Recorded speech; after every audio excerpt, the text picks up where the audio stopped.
அனுதினமும் இயேசுவோடு என்கிற இந்த அருமையான தியான நிகழ்ச்சிக்கு உங்களை அன்போடு அழைக்கிறோம். நம்ம இந்த வருஷத்தில் ஜனவரியிலிருந்து இந்த முரண்பாடுகளை குறித்து தான் பேசி கொண்டிருக்கிறோம்.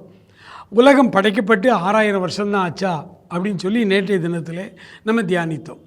இன்றைக்கு இதே போலத்தான் விஞ்ஞானிகள் என்ன சொன்னார்கள் என்றால், இன்றைக்கு பூமியின் அடியிலிருந்து வெட்டி எடுக்கப்படுகிற நிலக்கரி, பாக்சைட், எண்ணெய்கள், இயற்கை எரிவாயு இதையெல்லாம் எடுத்து கார்பன் டேட்டிங் முறையில் ஆய்வுக்கு உட்படுத்தும் பொழுது கோடிக்கணக்கான வருடங்களுக்கு முன்பு இயற்கை கோளாறுகளால், எர்த்குவேக், மிகப்பெரிய ஜலப்பிரளயம், இவைகளால் அழிந்து போன தாவரங்கள், விலங்குகள் பூமிக்கு அடியிலே படிமங்களாக இருந்து பல ஆண்டுகளாக கார்பனாய் மாறி, அந்த கார்பன் தான் மறுபடியும் எண்ணெயாக, வைரமாக மறுபடியும் நமக்கு கிடைக்கிறது. அப்படியானால் உலகம் உருவாகிய 6000 வருஷம் என்பது கட்டுக்கதை. அப்போ வேதாகமும் கட்டுக்கதை, இப்படித்தான் எல்லாரும் சொல்லி கொண்டிருந்தார்கள்.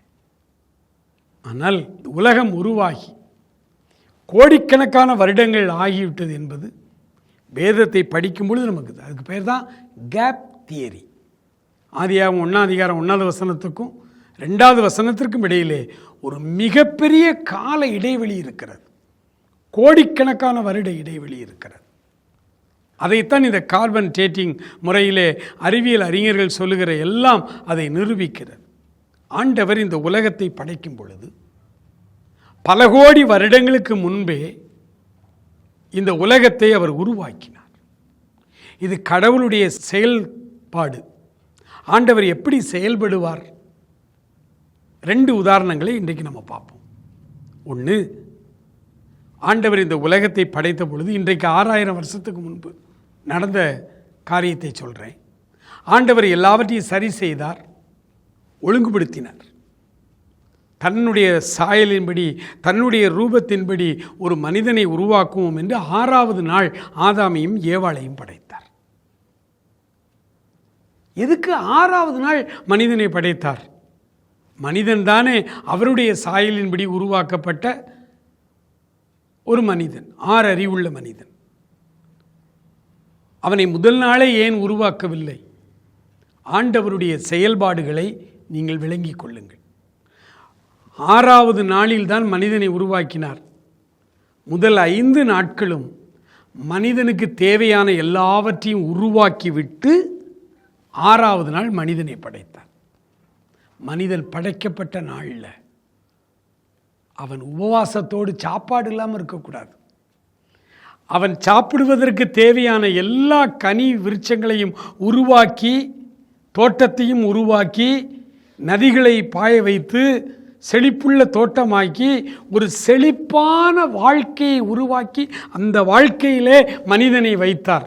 இது ஆண்டவருடைய செயல்பாடு, செயல்படும் திறன். அவர் இப்படித்தான் செயல்படுவார். அவர் யாரை அதிகமாய் நேசிக்கிறார்? உங்களையும் என்னையும்.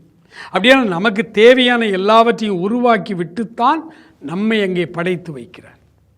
இன்னொரு உதாரணம், பழைய ஏற்பாட்டு காலத்தில் 430 வருஷம் எகிப்தில் இஸ்ரவேலர்கள் அடிமைப்பட்டிருந்தார்கள். எகிப்திலிருந்து இஸ்ரவேலுக்கு போவது சமீபமானாலும் 40 ஆண்டு காலம் அவர்களை சுற்றி சுற்றி நடக்க பண்ணினார். ஏன்? காரணம் என்ன? நிறைய காரணம் இருக்குது. அதில் ஒரு காரணம் என்ன தெரியுமா? தான் நேசிக்கிற இஸ்ரவேல் ஜனங்கள் கானான் தேசத்துக்குள்ளே போகும் பொழுது அங்கே போன அன்னைக்கே அவங்களுக்கு சாப்பாடு வேணுமே. அதனால் 6 விதமான முரட்டு ஜாதியினர், ஏவியர், எபூசியர், கானானியர், கிர்காசியர், பெலிஸ்தர், அமலேக்கியர் போன்ற முரட்டு ஜாதியினர் அந்த பலஸ்தீனா தேசத்தில், கானான் தேசத்தில் வைத்து அவர்களுடைய மேன் பவர், ஏன்னா அப்போ இந்த கருவிகள்லாம் கண்டுபிடிக்கப்படாத காலம், இந்த பொக்லைன் எந்திரங்கள் கண்டுபிடிக்கப்படாத காலம். அந்த கல்லும் மண்ணும் முள்ளும் ஒருவனும் கடவாமல் ஒருவனும் குடியிருக்க முடியாத அந்த கானான் தேசத்தை நல்ல பயிர் நிலமாய் மாற்றினார். அது வானம் பார்த்த பூமி. அந்த பூமியை செழிப்புள்ளதாக்கினார். அதுக்கு மிகப்பெரிய ராட்சதர்கள் தேவை. 40 வருடமாய் அவர்கள் அங்கே உழைத்தார்கள். அந்த மேடு பள்ளமாக இருக்க மலைகளும் குன்றுகளும் உள்ள தேசம் இஸ்ரேல் தேசம். அதை சமப்படுத்தி விளைநிலமாக்கி கோதுமை வளர்ந்தது. கோதுமை கதிர்விடுகிற பருவத்தில் இந்த இஸ்ரவேல் ஜனங்களை கானான் எல்லைக்குள்ளே கொண்டு வந்து கானானுக்குள்ளே அனுப்பினார். உள்ளே போன மக்களுக்கு மறுநாள் வானத்து மன்னா நின்று போய்விட்டது. மறுநாளே கோதுமையை அறுத்து அந்த கதிர்களை சுட்டு சாப்பிட்டார்கள். கர்த்தர் தன்னுடைய ஜனங்களை எவ்வளவு நேசிக்கிறார் என்று பாருங்கள். இது ஆண்டவருடைய செயல்பாடு, செயல்திறன். அவர் அப்படிதான் செயல்படுவார். 430 வருஷம் அடிமையாக இருந்த என் ஜனங்களை பாலும் தேனும் ஓடுகிற கானான் தேசத்தில் கொண்டு வரணும்னா அவர்கள் இந்த தேசத்துக்குள்ளே வரும்பொழுது அது பாலும் தேனும் ஓடுகிற நல்ல விவசாய நிலமாய் மாற்றுவதற்கு கர்த்தர் எதிரிகளை பயன்படுத்தினார். இவர்களை சுற்றி சுற்றி நடக்க பண்ணினார். உள்ளே வந்த பொழுது அவருடைய சாப்பாட்டுக்கு எல்லாம் இருந்தது. ஆண்டவர் இன்றைக்கும் என் மகனே, என் மகளே, உன்னை அவர் அழைத்திருக்கிறார். ஆண்டவர் உன்னை அழைக்கும் முன்பாகவே உனக்கு ஒரு அழகிய திட்டத்தை, உனக்கு ஒரு அழகிய வாழ்வை வைத்திருக்கிறார். அந்த அழகிய திட்டத்தை புரிந்து கொள். அந்த அழகிய வாழ்வை ஆண்டவரே எனக்கு வெளிப்படுத்தும் என்று கேள்.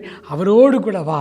கர்த்தர் உன்னை மேன்மையாய் செழிப்பாய் வைப்பார். மகா இரக்கமுள்ள எங்கள் ஆண்டவரே, இந்த காலை தியானத்துக்காய் உம்மை துதிக்கிறேன். உடைய பிள்ளைகளை ஆசீர்வதி, செழிப்புள்ள இடத்துக்குள்ளே கொண்டு வருவேன் என்று சொல்லி இருக்கிறேன்.